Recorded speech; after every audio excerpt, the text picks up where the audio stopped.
Hi there, everyone. Welcome to a live episode of the Cloud Security Podcast by Google. I'm your host, Tim Peacock, Senior PM on Google SecOps. And of course, we're joined today by Anton Chavakin, our co-host, and Senior Staff in Google Cloud's Office of the CISO. You can ordinarily find this podcast wherever you get your podcasts, as well as at our website, cloud.withgoogle.com/cloud-security/podcast. Anton, what are we doing today? We're in the booth with two other people. This is great. So this is one of the first true live shows at the event we are doing. And of course, this is very fun because we have our friends who actually build some of the stuff we are talking about in real life.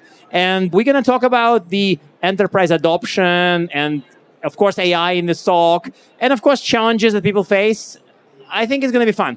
I think it'll be great. And so maybe without any further ado, let's welcome today's guests. Today, we are joined by Eric Foster, the CEO of 10X, and Bashar Abu-Abasido, the president of 10X. Thank you both for joining us today. Anton, you have the first question. I feel like talking about the future and agentic SOC, and somebody, for example, told me that I'm not enthusiastic enough about agents in the SOC, and I kind of feel that many organizations are still barely using their first SIEM. So I want to know, what's the answer we have for organizations that are sort of more mainstream, who are not yet doing agentic, who are not even maybe using cloud all that well? How do we help people who are stuck in the whole SIEM 1.0, barely collecting logs?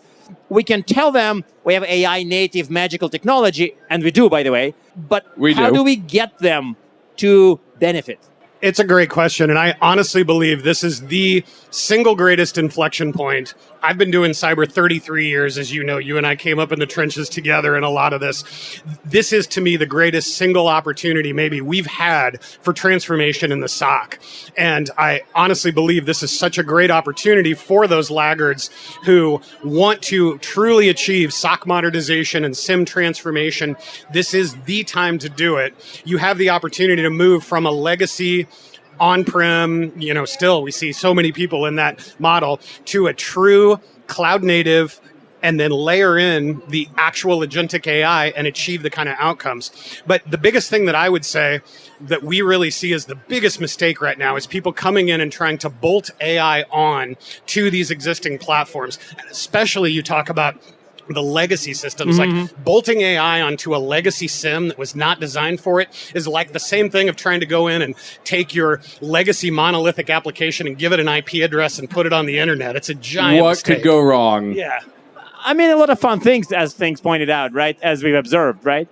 Oh, yeah. I think, Anton, if anybody's accusing you of being insufficiently enthusiastic about AI, they're just failing to apply the Russian modulus to you.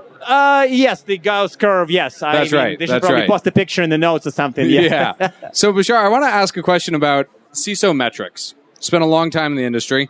If somebody is using an AI native MDR, mean time to detect kind of looks like a vanity metric because the machine is going to be instant.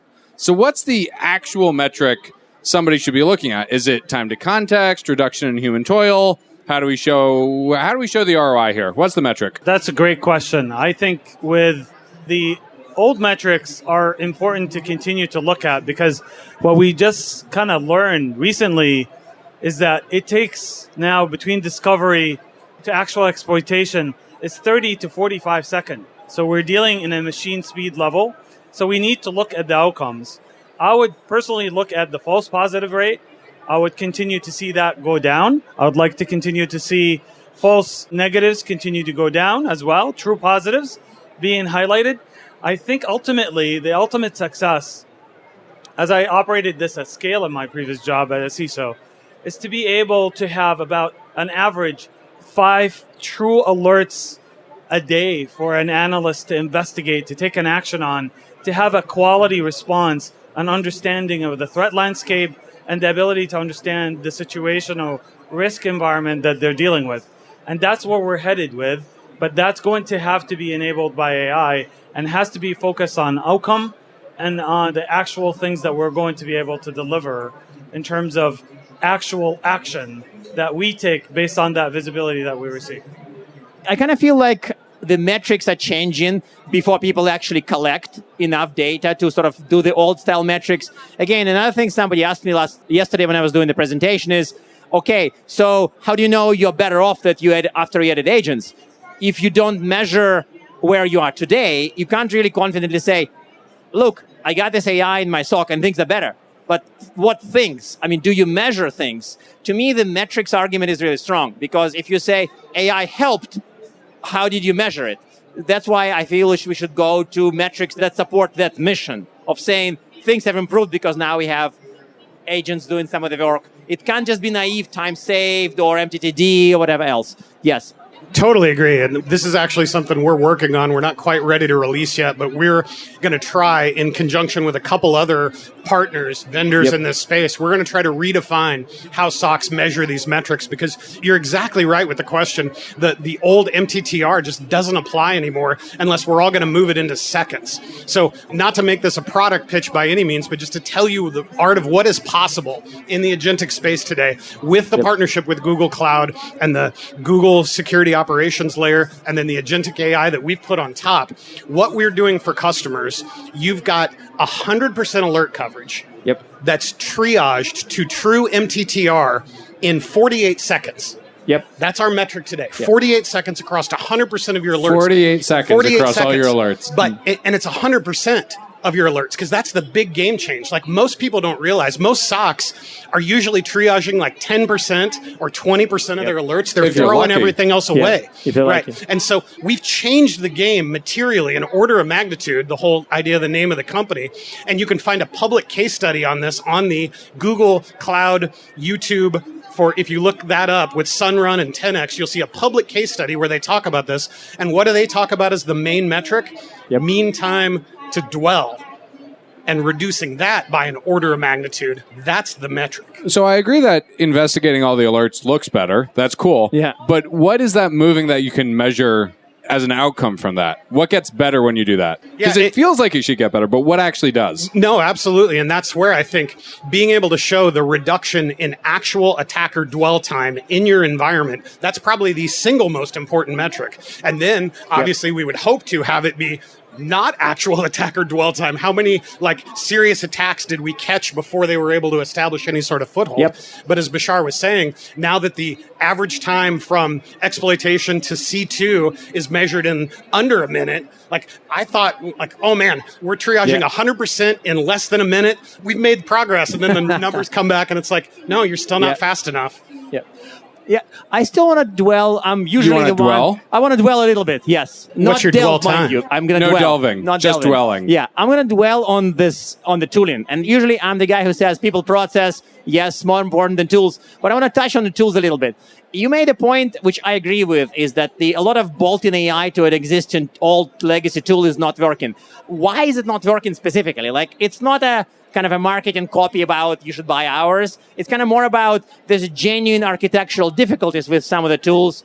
Certain tools have poor quality data or incomplete data or data that's not structured for AI. So what's your argument for quote unquote AI native for modern tools over here's the tool we use since 2007 and by the way they have AI now? How would you build the argument? Man, the AI washing in our industry has just been AI so washing, but incredible. It's an extreme form. It is the most extreme that we have ever seen. And as somebody who lived through the first .com transformation, I will tell you, it is the exact same thing that we saw back then. And we make an analogy here. If you take a monolithic application, if you took SAP or the old school Oracle and we're just going to give it an IP address and put it on the internet. Cloud. That's the equivalent of just bolting AI onto this. The advantage, the reason that SAP was disrupted by Salesforce was because they came to the table with a cloud native solution. And obviously that's why we've seen the disruption from Google Cloud in the SIEM space and leading the Gartner Magic Quadrant to go, look, cloud native security analytics is the answer here. And to me, then AI native, being truly built, the data structures, the context graphs, fundamentally building this into every part of your platform as opposed to bolting it on. That's the secret. That is the differentiator. But I want to ask, before Tim manages to put a word in, I want to briefly follow up on this. There are also people here, we are at RSA, that say that actually you can pick modern components. You can do decoupled. You can pick modern data lake, modern AI, modern, content downloaded from somewhere, and kind of do a decoupled route where you connect them, put some duct tape around them, and the result is better than the legacy platform. What's your argument here, if I may ask? Well, hang on. If it's better than the legacy platform, I buy that argument. If it's better than a modern platform, I don't buy it. Well, I think fundamentally most people, when they use bolted-on AI, is they look at it as an intelligent search engine. I don't think that's a solution. Yes. That's not truly a new way to unlock the value of AI to help take an advantage and give the defenders an advantage. I still think we need scale, and we need the ability to leverage all the investments we made. I feel like the cognitive infrastructure being built is a disruptive evolution, not a revolution. Meaning we need to continue to build on the investments we made in detection engineering, in predictive analytics, and role-based infrastructure. A quality detection engineering will lead to a much better and more effective AI. And I think that's the winning formula. Add to it the human expertise. Now you're having the secret sauce. However, I look at alerts as two separate categories. One is alert and full visibility related to malicious activities where I need to take an immediate action. Or a second tier signals that can be very use case specific, that can be handled narrowly with a data lake approach. But for the most important stuff, you do need the technology and the investment in the SIEM and detection engineering at scale, and then leveraging AI and agentic AI to get to the outcomes we want. So last year when we spoke, hard to believe that was already a year ago, you said that you were having like a 95-5 split between agentic and human handling. Now you're telling me it's 100%.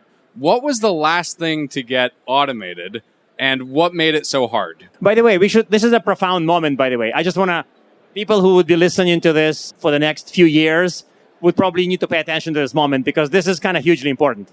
Yeah, so, man, the last mile, it very much is. It's like the Pareto principle concept, right? Absolutely. Like the first 80% took 20% of the work, and then closing that last gap literally took the last 80%. So for us, we do this very scientifically. We use a lot of quality assurance metrics and a lot of production manufacturing metrics in this, which a lot of people, it's really surprising to me that people don't apply those to security.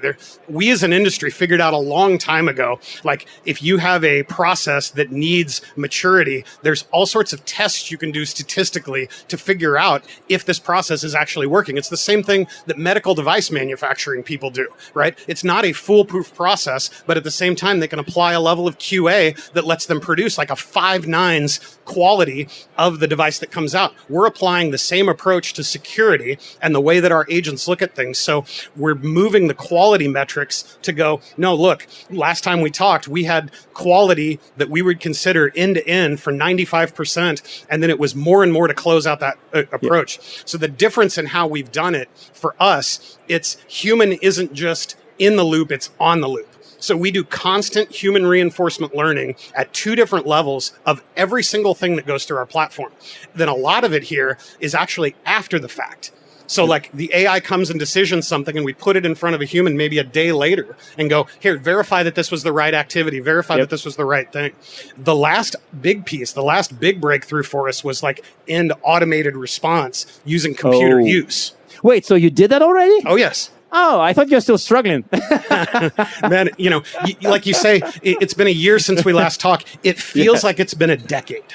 Like things are moving so fast, and we are moving so fast. There for a while, I was sleeping in 3-hour increments, waiting for Claude tokens to refresh. Like, no exaggeration. I would go to sleep for 3 hours, wake back up, come back in, new Claude tokens would refresh, and we'd go. Shouldn't you have been waiting for Gemini tokens? I don't like this. We're purchasing it through the GCP Model Garden. Oh, okay, okay. Literally using our GCP commit to access the partnership with Anthropic. So really great way to do all of it. But on a more serious note, that is hugely impressive. I assumed you were talking about last 5% of detection. I didn't even think about the remediation aspect. I thought this is the above the 100%. But you did deal with the remediation part. That to me is hugely impressive by any measure. Yeah, we've wired end-to-end remediation, but the other approach, so quite frankly, the customers aren't ready for it.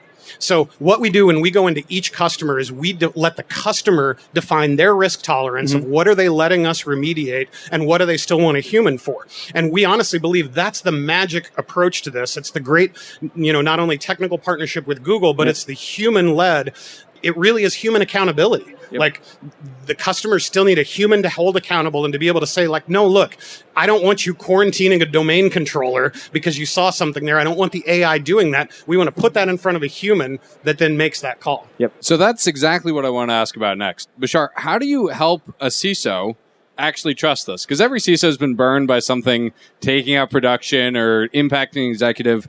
So how do you trust and get your customers to trust that 3 a.m. containment action by the agent?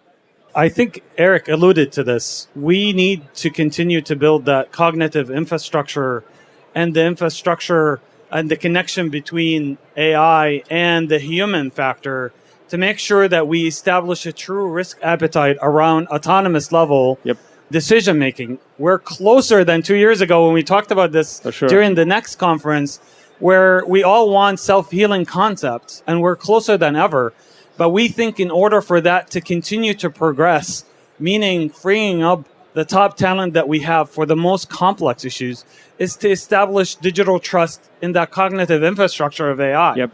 But in order for us to do that, we need to build that risk appetite and reflect it in the policies implemented by AI. There are certain things we're going to be very confident and comfortable saying, you as a CISO, for these type of decisions, can we delegate to AI because it's a low risk? Once they learn, once they trust, you will see that autonomous level delegation will continue to expand based on that risk appetite, based on the criticality and the risk. And I think we're moving toward that, that push in the continuum of maturity as we continue to learn more about how to trust AI. But that one cannot be sped up. There's no magic wand you wave and say, you trust this AI tomorrow, and it happens. Like, that's not a thing at all. Like, that has to be a kind of a ladder, a sequence of steps. There's no power within the IT business, so to say, can make somebody trust it faster than they would otherwise, right? That's kind of what I'm hearing, is that there has to be a set of steps. Totally agree. But, Tim, I don't know if you're aware of this, but a number of years ago, the security luminary wrote this white paper called Autonomic Security Operations. I might have heard of that paper, yeah. And, really laid out this vision for a true self-defending, self-healing SOC. And we really, truly today, we are standing on the precipice of accomplishing those objectives. And so I'm here today to ask you to write a new white paper for where are we going 5 or 10 years from now so that I can go build that next weekend. Yeah, we do still show people that 2021 paper and they still say, wow, that's very futuristic. And I'm like, yeah, that's 2021. But you're right. That's actually a really good challenge to figure out where this can end up in, I would say, 3 to 5 years. Can you please not hold me to 5 years?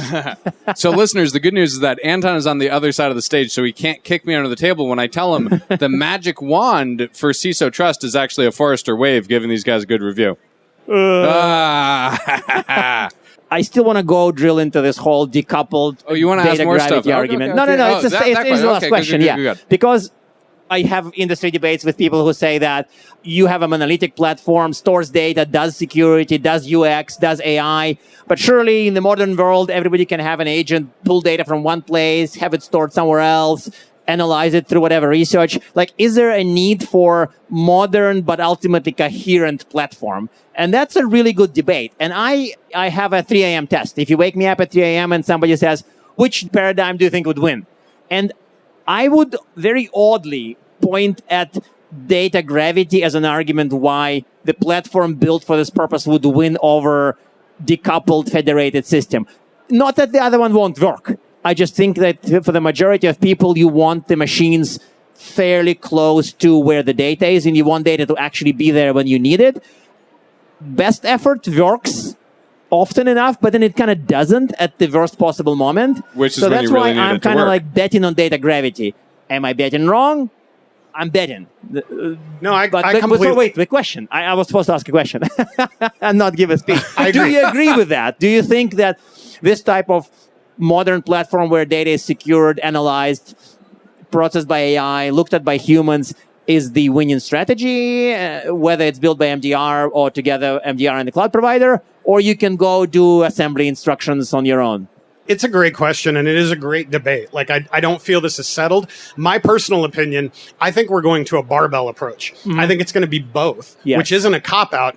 I think there is a tremendous amount of data gravity. There's a tremendous amount of benefit of the centralization of having your agents have the right structured, unstructured data in a system that was built for it and all those advantages. And then at the same time, I believe more and more is going to move to the edge. Yes. So I think you're going to see endpoint-based AI models that are doing like behavioral analytics at the endpoint, gathering data, but then feeding the core components of that, because you're not going to want to egress all that data. For like, sure. you know, God love them, but like Tanium, you can't pull all this data back into a centralized repository. It's going to be, let's process it at the edge, pull the meaningful signals out, pull that back into that data lake, that data gravity platform that's going to have the right visibility to what's happening. So this is kind of a hybrid model, is the winning model, essentially. Not that you would have to collect every single log you ever made into a single platform. I'll go with that. I think you need to take that data approach across the board. There's some malicious that we need to act on immediately, some in a centralized full visibility fashion. Sometimes it's closer to where the risk is as well, to allow you to get time to reaction and to be able to detect and respond. But I also think we have many areas of telemetry that we need access to that is just not immediate. We have time. We have a week. We have 2 weeks, like DLP. We have NDR. We have other things that can be handled in a more direct fashion through direct access to a normalized, clean quality data. I think clean and quality and normalized is critical to unlocking the value of AI. Yes, and also being there, available. I mean, it goes without 100%. saying, if it's clean, it must be available. But sometimes it's the availability that tricks you. It's clean, but it ain't there, or it's not there after 30 days. Well, and another tech that I know you love that you just mentioned that I should have, like NDR, NTA. Like, do I need to take every single packet and put it into a central data? Absolutely not. Even though you have glasses that say otherwise. Or, right. But with that, you go, no, I want to process it with a network appliance that's going to give me that, pull the signals out, and to Bashar's point, be able to come back to it 2 weeks later in a deep dive investigation to go, oh, let's go reconstruct this session and drive all of this. So I need to be able to do both. Yep. So I hate to do it because we're having a ton of fun, but I have to ask our traditional closing questions. So for both of you, and you can go in whichever order you like. One, do you have a tip to help people get better at their AI SOC adoption? And two, do you have recommended reading? We love to give our audience something to read afterwards. And that could be anything except Anton's blog. Absolutely. So my recommended AI adoption actually is such an obvious cheat, but at the same time, man, I tell you, most of you hearing my voice today are so early in your AI journey that you don't realize it. Like, if you go outside and touch grass and talk to a normal person, not one of us fellow psychosecurity people, like, AI is still so early. And the biggest advice I give those people especially is you don't realize you actually have immediate access to maybe the greatest instructor that has ever existed. So you want to know how to do something, you turn and ask Gemini, teach me how to do this. Or I don't even know what question to ask. What question should I be asking to understand this? The AIs are one of their best use cases to me is unlocking human knowledge and accelerating that. So my how you get better is literally, as tried as it sounds, but ask the AIs. They will take you through that.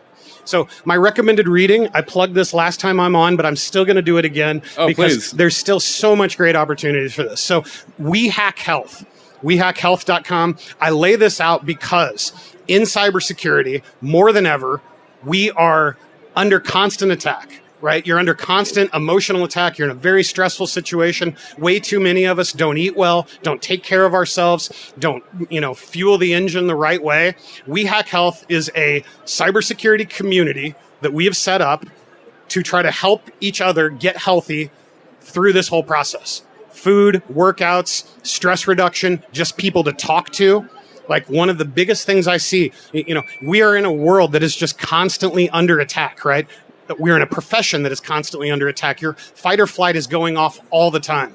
You need people around you. You need community. You need somebody to talk to when you're stressed, when you're crazy. And that is there for that. It's an open Discord you can jump into. You can literally find me and go like, man, I heard you talk and I'm really bummed that the Terminator is coming for my job. Like, help me understand this. So that's my two.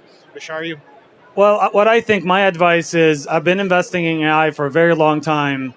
I think we need to move past just being impressed by interacting with AI to start thinking of true use cases. that will allow us to look at the combination of data, a use case where we have a challenge. Let's get the data, let's get AI, and let's get the experts involved. Truly what I see is that the old model of being a SaaS is kind of moving and evolving into a service-oriented, AI-enabled world. And if you want to do that, you need to talk to an expert. You need to focus on use cases and focus on outcomes. Because we're very impressed with AI and the ability and the progress that we've seen with AI. We need to focus on outcomes, and you need experts to help you guide through the challenges associated with how do I take a concept, a use case, and turn it into a real outcome that is sustainable. And that is really the focus that we need to be laser kind of focus on and prioritize going forward. I love both of those answers. I want to share real quick one outcome that Anton has created recently with AI. Anton was once a PM, and it shows when he has lots of ideas and never executes on them. But recently, he's created an AI capability to do two things. The first thing it does is analyze the current security zeitgeist. What's happening on security Twitter, what's happening on security LinkedIn. And then the second thing it does is it trawls the back catalog of our podcast episodes for a relevant episode and a quote. And then Anton, because he doesn't trust anything, manually pastes that into social media. That's very so he's fair. come so close in trusting it, and yet so far. But that is a wonderful example, I think, of actually using AI in his day-to-day life. And so, Bashar, Eric, thank you both so much for joining us for this episode from the show floor. That's all for today. Thank you. And now we are at time. Thank you very much for listening and, of course, for subscribing. Please subscribe so you can get new episodes piping hot. And if you love our content, please drop us a review on your platform of choice. You can find this podcast on YouTube, Apple Podcasts, Spotify, or wherever you get your podcasts. Also, you can find us on our website, cloud.withgoogle.com/cloudsecurity/podcasts. You can argue with us on the Google Cloud Security Community site, googlecloudcommunity.com. You can follow us on x.com/CloudSecPodcast. Tweet at us, email us, argue with us. And if we like or hate what we hear, we can invite you to the next episode. See you on the next episode of the Cloud Security Podcast by Google.